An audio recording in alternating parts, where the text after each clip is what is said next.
महाराष्ट्र में एक 115 करोड़ रुपए के ड्रग्स रैकेट का भंडाफोड़ हुआ है। 115 करोड़? हाँ, लेकिन असली कहानी सिर्फ ड्रग्स की या पैसों की नहीं है। नहीं, बिल्कुल नहीं। कहानी है उस जगह की जहां ये सब हो रहा था, एक भैंसों का बाड़ा। जलखावाड़ा। बिल्कुल। आज इसी केस की थोड़ी गहराई से पड़ताल करते हैं। देखते हैं कि कैसे भैंसों के बाड़े में चल रहा एक धंधा एक बड़े राजनीतिक तूफान की वजह बन गया। और इसमें सरकार पर पर्दा डालने तक के आरोप लग रहे हैं। तो ये सिर्फ एक क्राइम स्टोरी से कहीं ज्यादा है। बहुत ज्यादा। देखिए, ये मामला हमें सोचने पर मजबूर करता है कि अपराध का चेहरा कैसे बदल रहा है।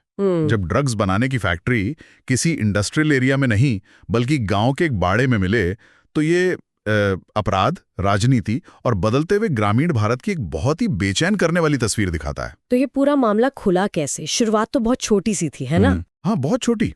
मुंबई के मुलुंड में सिर्फ 136 ग्राम मेफेड्रोन एमडी पकड़ा गया था। और उसी से इतना बड़ा खुलासा हो गया। जी।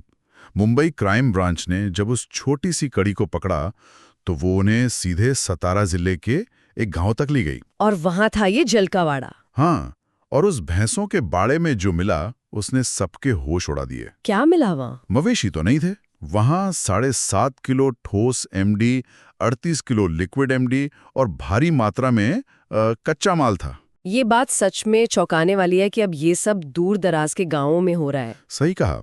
शहरों की भीड़ से दूर, शायद यही सोचकर कि वहां किसी की नजर नहीं पड़ेगी। और शायद इसीलिए ये ट्रेंड और ज्यादा खतरनाक है। बिल्कुल। गांव में ऐसी फैक्ट्रियों का पता लगाना मुश्किल होता है। ये स्थानीय युवाओं को आसानी से अपने जाल में फंसा सकते हैं और वहां की सामाजिक व्यवस्था को पूरी तरह से खोखला कर सकते हैं। या फिर जानबूझकर नजरअंदाज किया जा रहा था। हाँ, और यहीं से शायद राजनीति की एंट्री होती है। और यहीं से मामला गर्मा गया है।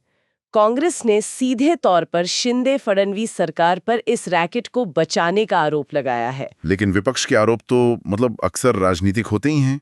क्या इन आरोपों में कोई ठोस बात है? यही अहम सवाल है। और यहाँ पर सिर्फ एक नहीं बल्कि कई कड़ियां हैं जो शक पैदा करती हैं। जैसे? पहली बात, ये फैक्ट्री मुख्यमंत्री एकनाथ शिंदे से जुड़े गांव के पास बताई जा रही है। अच्छा। दूसरी, गिरफ्तार आरोपियों में से एक है विशाल मौर्य।